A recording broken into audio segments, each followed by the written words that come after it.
this is worth it. Hello everyone, this is Gavin and welcome back to my Let's Play of the Baldur's Gate Trilogy. In this episode, we fight the big man himself, Demogorgon. He's definitely the most powerful enemy that you face in the entire trilogy. Not necessarily due to the amount of damage that he does, but because of the circumstances in which you fight him. He seems like he has a significant amount of immunity to magic, like above 100%. He also has the two Meriliths, which do an insane amount of damage, and you also can't really use summons against him because he has his beguiling gaze, or whatever the heck it's called. That it's like a dominate person spell. So he'll just turn your summons against you. Granted, the swords still work because they're immune to mind affecting abilities, but they also get like death spelled or unsummoned or something really quickly. So you basically have to do it the way I'm doing it if you have this character. And you'll see what I do. It's not particularly engaging to watch, just because it's primarily just using improved alacrity and burning your entire spellbook on him.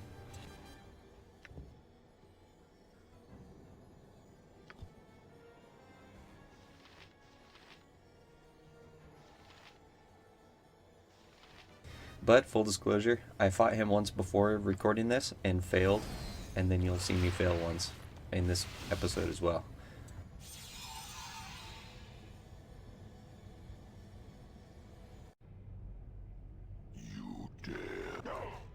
And to be honest, I don't really know what the difference was between the first time I fought him, the second, and the third. It felt like I was doing basically the same thing all the different times. I just got lucky on the other times. Or on my final attempt, obviously.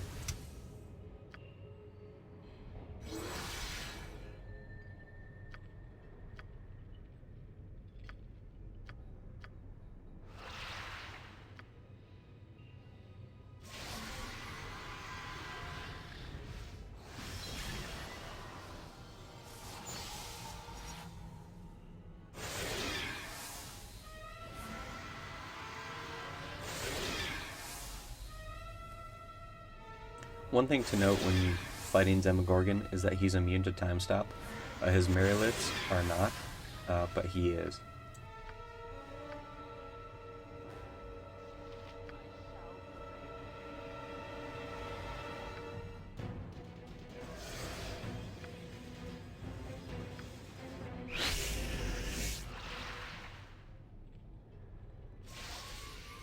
You also can't use the project image cheese in Vision of Demogorgon because he instantly dispels illusions, which destroys that spell.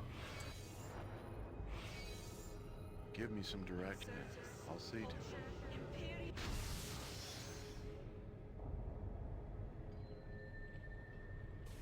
You dare to approach, mortal.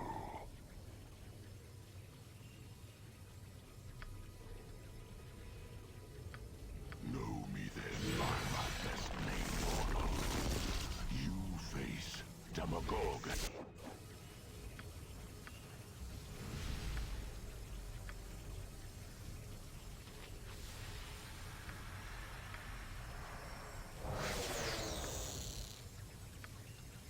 So here you see me removing the magic protection from all of these enemies, particularly the magic resist. I'm trying to make sure they can't resist my spells. In hindsight, I should have cast more remove magics on Demogorgon, because I think 3 pierce magics, or maybe just the 2 plus the breach, that's only like 50% magic resist removal, and I think he has 100, or maybe even more than 100. So in order for my spells to do max damage, I really needed to handle this a different way. I think that's the main difference between this fight and the next one.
So you see here I expended basically my entire spellbook and Demogorgon is not dead. So at that point I'm kind of like, you know, out of tricks to play.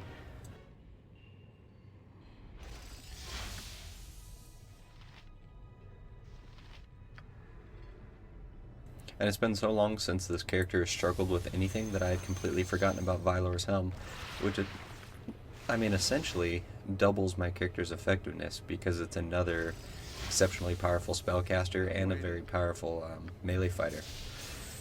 Particularly because he has the Staff of the Ram +6 and the Staff of the Magi. I'm waiting. It's done. You can see he's barely injured. That's a little bit sad. Give me some direction. Feels bad, man.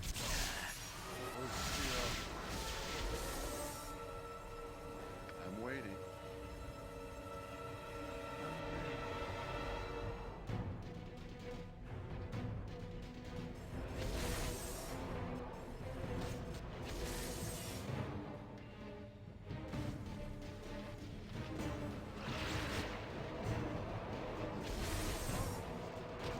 And there you go.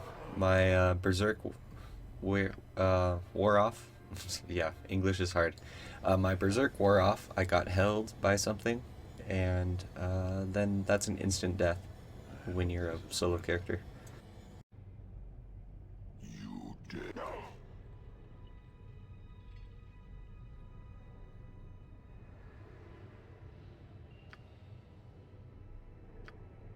So this is the main difference between the last fight and this one. I chose to use my simulacrum. He is without a doubt my best summon because he's a copy of me. He's just a slightly lower level mage. But he still has like at least one level 9 spell, so he's still an exceptionally powerful mage. Give me some direction. Yeah.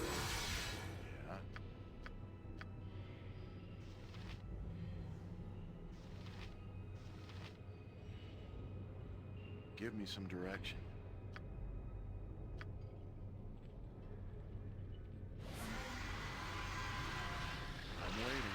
I'm waiting. I'll have to test this in a future episode, but if you could have more than one simulacrum at once, then you could, essentially triple, quadruple the size of your spellbook. So let's say I use the spell simulacrum, and then my simulacrum uses the Vylor's Helm, and I use that simulacrum to cast like my summon spells and then haste like the Mord swords that he summons. Then I don't expel any of my Mord swords or that of my original simulacrum, and then that simulacrum can cast his. So for the price of 5 spell slots with Mord sword, you could get 15 casts, and that's something that I have not really used, Give me some direction. but it's something that I really should. I'm waiting. I'll see to it. You dare to approach mortal.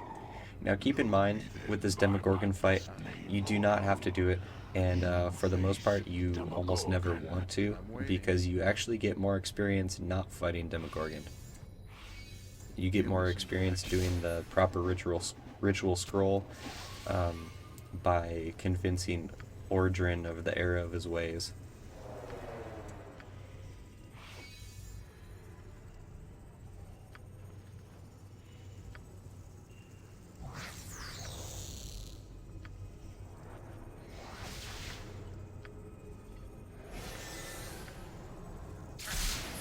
So yeah, after two remove or lower resistance and then 2 pierce magics, his magic resist should be close to 0, maybe 5 or 10%.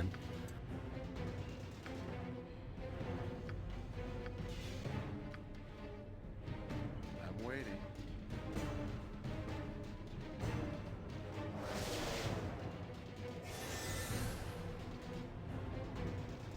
Give me some direction.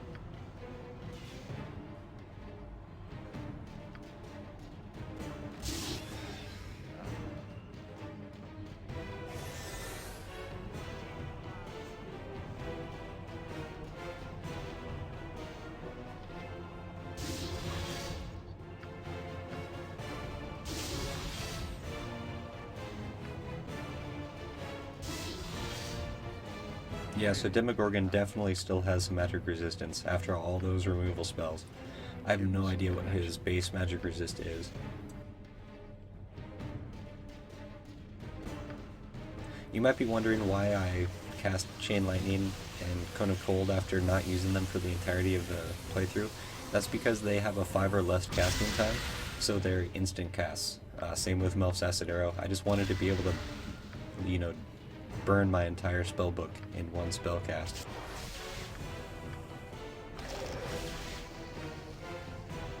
I'm waiting.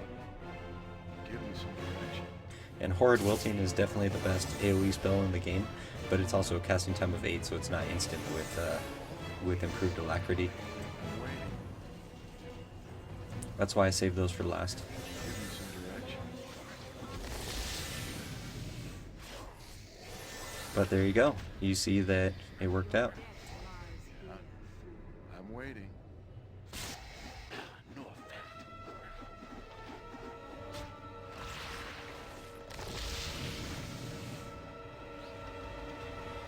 And the Meriliths do not have 100% magic resist. So Some direction. I think one of them I cast lower resistance on. So it was the one that obviously died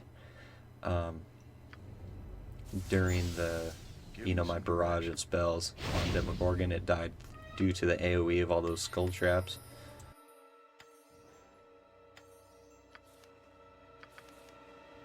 But the other one resisted enough spells to survive, and then we just cleaned it up. Me and myself, my simulacrum.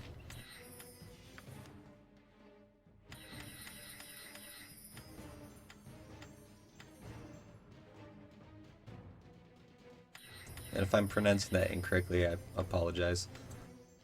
Now that was really stupid if you noticed what I just did. I just put 5 sunbursts into my level 5 because I was thinking, oh, well, it's good direct damage. But then I forgot where I was going, into the fire giant area right after this. So they're absolutely worthless. So I end up changing that in the next episode or the episode after that.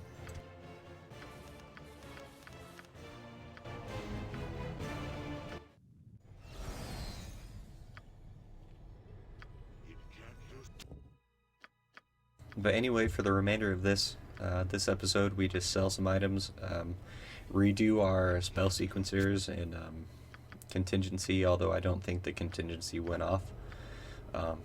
So we do that, and then we end the video. So thank you for watching, hope you enjoyed, and I will see you in the next one.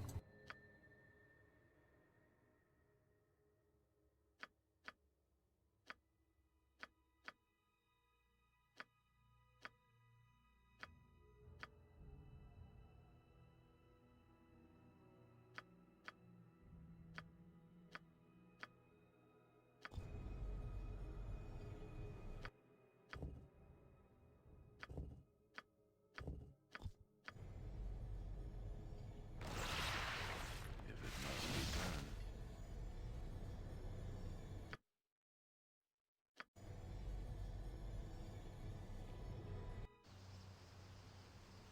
It's probably best left to me. As always, the pleasure is mine.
You return.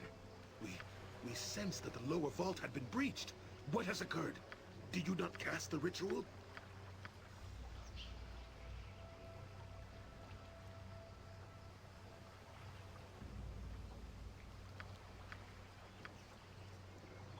I'm waiting.